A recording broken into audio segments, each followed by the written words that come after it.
Good morning, boys and girls. Welcome in our video lecture. Before this lecture, we have completed 8 tense. આ lecture પહેલા આપણે 8 tense પૂર્ણ કરેલા છે. Verb કયું લે છે બધા જ ટેન્સ ની અંદર? it.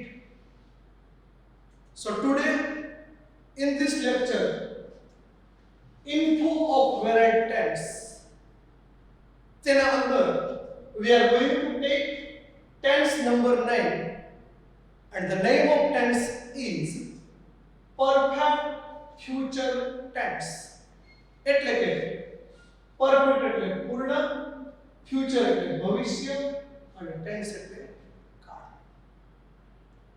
In every perfect tense you have to apply have or had.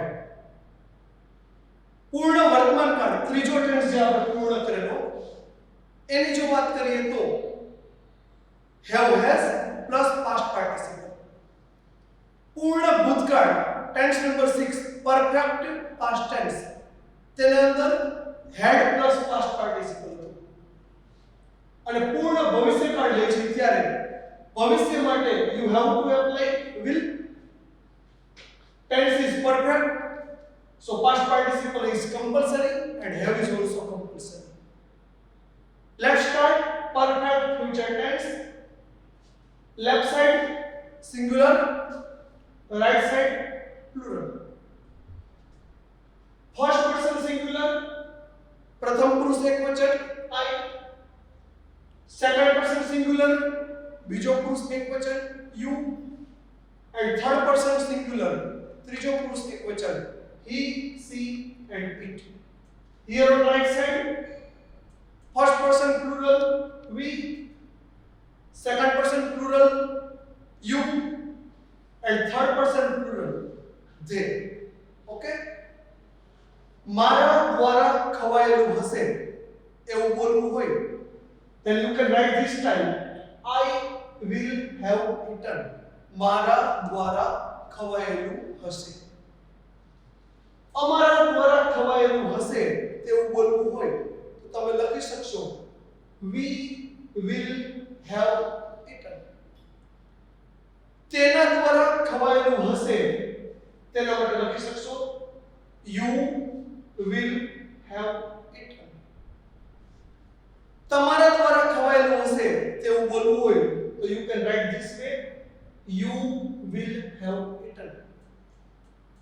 કોઈ બોયની વાત કરતા હોય, કોઈ મેલ પર્સનની વાત કરતા હોય, જેન્ટ્સની વાત હોય અને બોલવું હોય કે તેના દ્વારા ખવાયેલું હશે તો તમે લખી શકશો he will have eaten. કોઈ લેડીની વાત હોય, ગર્લ માટે હોય તો આ રીતે લખાય છે she will have eaten. તેણીના દ્વારા ખવાયેલું હશે. At last it will have eaten. No requirement to make the translation. અહીંયા ટ્રાન્સલેશન જરૂરી નથી કારણ કે it નો ઉપયોગ કોઈ things માટે, વસ્તુ માટે કે નિર્જીવ માટે થાય છે એટલે ગુજરાતી કરશું નહીં. અને છેલ્લે તેઓના દ્વારા ખવાયેલું હશે તેવું બોલવું હોય તો આ રીતે લખાય છે they will have eaten. Okay? આ કાળને યાદ રાખવા માટે એની active note will plus have plus past participle એટલે કે ભૂતકૃદંત. એની લેન્થમાં અને લાંબી નોટ યાદ રાખવી હોય તો આ રીતે લખી શકશો એક્ટિવ માટે કર્તા એટલે કે subject plus will plus have plus past participle plus કર્મ એટલે કે ઓબ્જેક્ટ પ્લસ એક્સ્ટ્રા વર્ડ એટલે કે અન્ય શબ્દો. આ એની લાંબી નોંધ થઈ. પૂર્ણ ભવિષ્યકાળ પેસિવ પણ આવે છે. જો પેસિવની નોટ યાદ રાખીએ તો will plus have plus been plus past participle.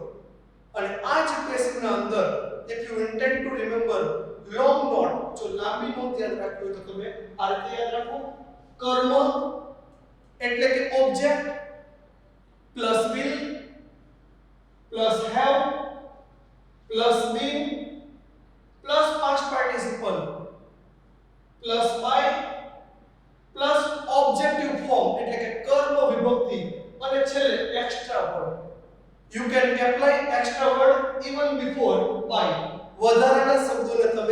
by ના પહેલા પણ લખી શકો છો. In any perfect tense regarding the passive you have to apply BEEN. ગુજરાતીમાં કહું તો કોઈ પણ પૂર્ણકાળનું જ્યારે પેસિવ બનાવો ત્યારે BEEN બીન આવે છે અને કોઈ પણ કન્ટિન્યુ ટેન્સનું જ્યારે પેસિવ બનાવો ત્યારે BEING બીન આવે છે. Here there is doubt in anybody's mind? અહીંયા કોઈને ડાઉટ ખરો? It is necessary to ask question. If you see here, પ્રશ્ન પૂછવો અહીંયા જરૂરી હતો. Nobody is asking the question, so I clarify one important rule. He, she, it, third person singular અહીંયા છે. તમને ક્વેશ્ચન એવો થવો જોઈએ કે સર અહીંયા have ની જગ્યાએ has ન આવે, but nobody is asking the question. Okay, કોઈ પ્રશ્ન નથી અહીંયા પૂછ્યો. હું તમને ક્લેરિફાઈ કરવા માંગુ છું કે he, she અને it ની સાથે has જ આવે છે, પરંતુ જ્યારે will વર્બ તમે પહેલા મૂકી દો ત્યાર પછી he, she અને it હોવા છતાં પણ has નથી આવતું, have જ આવશે. આ વાત અગત્યની યાદ રાખજો. કમ્પ્લીટ ફરી રિપીટ કરું. નોંધ એક્ટિવની will plus have plus past participle અને એના પેસિવમાં will plus have plus be and plus past participle. So let's see on the left side of the board. Board ની ડાબી બાજુ અહીંયા જોઈએ તો આ કાર્ડને યાદ રાખવા માટે એના કાર્ડ ઓળખવા માટેના શબ્દો. Words to recognize the tense. બે શબ્દો છે if અને unless.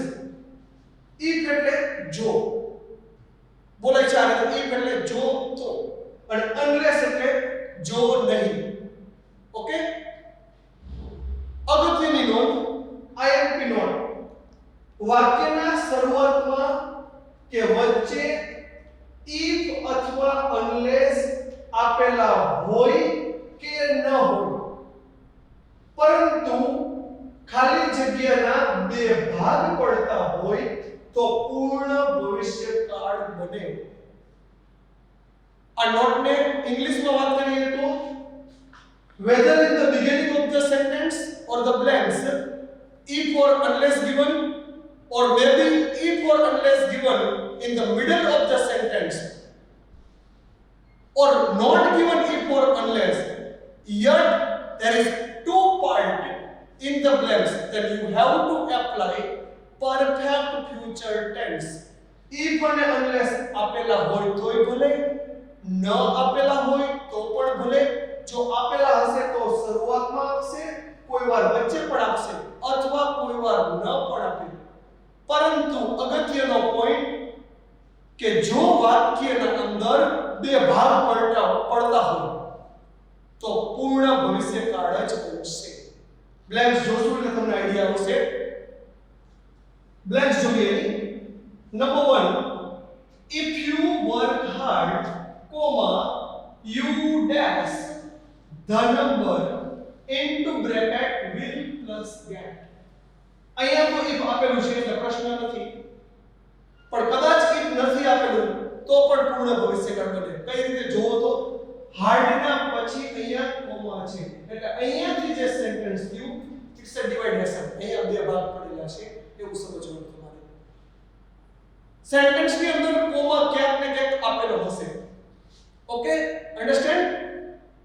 આન્સર લખી પૂર્ણ ભવિષ્યકાળ માટે will પ્લસ have કમ્પલસરી છે એટલે have અને પૂર્ણકાળ એના અંદર હંમેશા વર્બનું પાસ્ટ પાર્ટિસિપલ જ આવે એટલે કે get નું past participle got. Our answer is will have got. Okay, blanks number 2, we dash the match, if Sachin played well. In blanks number 1, if is given in the beginning of the blanks, and in blanks number 2, if is given here on the backward portion. Okay. એટલે આ વાક્ય રચના પણ કેવી બનશે perfect future tense બ્રેકેટમાં જો can આપે then you have to apply can જરૂરી નથી કે will જ હોય any modal auxiliary may be in a blanks બ્રેકેટની અંદર કોઈ પણ modal auxiliary આપેલું હોય can હોય તો ભલે may હોય તો ભલે જે તમને આપેલું હોય બ્રેકેટમાં એનો જ તમારે યુઝ કરવાનો છે જરૂરી નહીં કે will જ આપે અહીંયા can છે તો can પૂર્ણકાળ માટે ફરજિયાત have અને will નું past participle બનશે won આન્સર થશે can have won blanks number 3 if you ran fast comma you dash the race into bracket will plus been અહીંયા તમે જુઓ if હોય છે કોમા પર છે ખ્યાલ આવી ગયો પૂર્ણ ભવિષ્યકાળ બને but remember one thing most IMP rules here આગળનું સેન્ટેન્સ જોવાનું છે જો પાછળ ખાલી જગ્યા હોય તો આગળ વર્બ જોવાનું છે જો આગળ ખાલી જગ્યા હોય તો પાછળનું અહીંયાનું વર્બ જોવું પડે તમારે શા માટે તો અહીંયા તમે જુઓ ran is the past form શેનું are you can run past is ran આ ran ભૂતકાળ છે એટલા માટે તમારે will નું કમ્પલસરી would ભૂતકાળ કરવાનું છે સમજાય નિયમ બધાને ran ભૂતકાળ હતું એટલે will નું ભૂતકાળ would ફરજિયાત have અને will નું ત્રીજું રૂપ won કોઈ પણ પરફેક્ટ ટેન્સ હોય પૂર્ણ કોઈ પણ કાળ હોય એના અંદર હંમેશા ત્રીજું રૂપ જ આવે વર્બનું blank number 4 if Ram sang well comma he dash first prize into bracket can plus make અહીંયા પણ જો આગળ sang ભૂતકાળ છે અહીંયા કોમા સાથે એક પૂર્ણ ભવિષ્યકાળ બને રાઈટ sang ભૂતકાળ છે તો શું કરીશું બ્રેકેટમાં કે નતું એને પહેલા ભૂતકાળ બનાવી could plus have અને make નું past participle MADE એના ત્રણેય રૂપ બોલી જી make made અને made okay now pay concentration blanks number 5 and 6 પાંચમી અને છઠ્ઠી ખાલી જગ્યા ખાસ ધ્યાન આપજો number 5 the word dash comma if you came in time into bracket will plus finish blanks ના પછી કોમા છે બાજુમાં if છે નેચરલી પરફેક્ટ ફ્યુચર ટેન્સ બનશે હવે અહીંયા જોવાનું છે બેક સાઈડ કેમ છે વર્બ ભૂતકાળ તો પહેલા તમારે will નું શું કરવું પડશે would have is compulsory have હવે અગત્યનો પોઈન્ટ blanks ના પહેલા જુઓ અહીંયા એની નેમ નામ આપેલું છે ના એની પ્રોનાઉન્સ સર્વનામ છે ના આ પહેલાના લેક્ચર્સ ની અંદર પણ આપણે શીખેલા છીએ કે ખાલી જગ્યાના પહેલા જો નામ કે સર્વનામ ન હોય અને કર્મ આપેલું હોય in the beginning of the sentence there is not given noun or pronouns but given the object then the blanks always become passive structure અહીંયા નામ પણ નથી સર્વનામ પણ નથી કર્મ છે એટલે પેસિવ બને પૂર્ણ ભવિષ્યકાળના પેસિવના અંદર b ડબલ e n બીન આવે એટલા માટે અહીંયા બીન આવશે અને ફિનિશ નું ત્રીજું રૂપ થશે ફિનિશ્ડ ફરી એકવાર સમજી કે ભૂતકાળ હતું એટલે will નું would પૂર્ણ ભવિષ્યકાળમાં have ફરજિયાત વાક્ય રચના પેસિવ છે એટલા માટે બીન અને ફિનિશ નું ત્રીજું રૂપ ફિનિશ્ડ અંડરસ્ટેન્ડ એવરીબોડી પાંચમી બ્લેન્ક્સ છે ખાસ ટીક કરજો જેને યાદ રાખજો last blank number 6 the judgment dash comma if judge arrived in time into bracket will plus give અહીંયા પણ જોઈ શકો છો કોમા છે if છે બેક સાઈડ જુઓ arrived શું છે ભૂતકાળ arrived નું ભૂતકાળ arrived past participle પણ arrived આ ભૂતકાળ છે તો will નું પહેલા ભૂતકાળ કરો would પૂર્ણ ભવિષ્યકાળ માટે have આવશે ઓકે પાંચમી રીતે જેમ સેમ વસ્તુ અહીંયા જુઓ તો ખાલી જગ્યાના પેલા શું છે નામ નથી સર્વનામ નથી કર્મ છે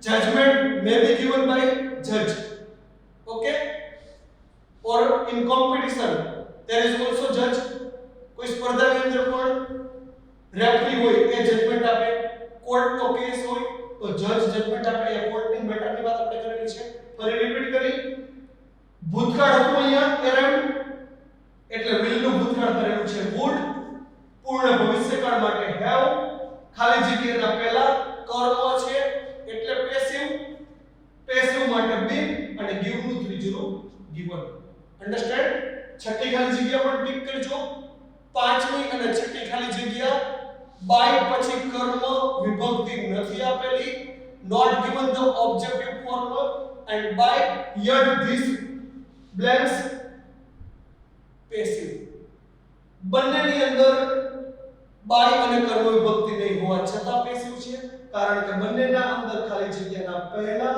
શું આપેલું છે કર્મ આપેલું છે ઓકે કોઈને કે question anybody intent to ask the question yet there is a question in your mind ask me in our next lecture without hesitation next lecture ની અંદર કોઈ ડાઉટ હોય તો મને પૂછી લેજો we will solve your doubt also so today we have taken perfect future tense એની active not active ની અંદર ડીપ માઇન્ડ ની નોટ લીધેલી છે એની પેસિવ નોટ એમાં પણ લેન્થ માં નોટ સ્ટ્રક્ચર વાઇઝ સમજાવેલી છે લેફ્ટ સાઈડ બોર્ડ ઉપર એના બે શબ્દો છે if અને unless એની એક IMP નોટ જે ખાસ યાદ રાખવાની છે ફરી હું રિપીટ કરી જોઉં if કે unless વાક્યની શરૂઆતમાં કે વચ્ચે આપેલા હોય તો ભલે ન આપેલા હોય તો પણ ભલે પણ ખાલી જગ્યાની અંદર જો બે પાર્ટ પડતા હોય બે ભાગ પડતા હોય તો પૂર્ણ ભવિષ્યકાળ બને અને બ્રેકેટમાં જો will હોય તો will નો યુઝ કરવાનો છે અથવા તો can કે may આપેલું હોય તો એનો યુઝ કરવાનો છે આ રીતે તમે આ કાર્ડ યાદ રાખજો નેક્સ્ટ લેક્ચર ની અંદર પ્રિપેર ધીસ ટેન્સ નવમો ટેન્સ વાંચી નાખજો કઈ ડાઉટ હોય તો મને નેક્સ્ટ લેક્ચર ની અંદર પૂછજો સો today we conclude tense number 9 perfect future tense thank you very much thanks a lot have a nice day